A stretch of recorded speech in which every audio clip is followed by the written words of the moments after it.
وہ پتھر جو انہیں سہارا دیتے تھے گر چکے ہیں،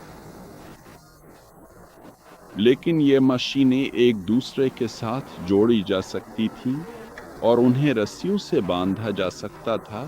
اوپر والی مشینوں کو اس حد تک کہ حادثہ ہونا ناممکن تقریباً ناممکن ہو جاتا تھا۔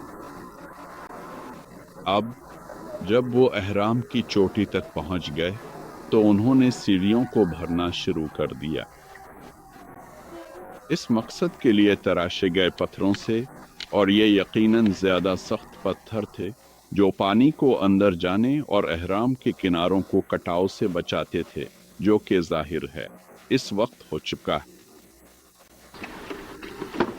کچھ بعد کے حکمرانوں اور مقامی لوگوں نے محسوس کیا کہ یہ پتھر نکالنے کے لیے ایک بہترین جگہ ہے، اس لیے بجائے اس کے کہ وہ چند میل دور جا کر پتھر لائیں اور شاید دریا کے پار سے لائیں، انہوں نے یہی کیا۔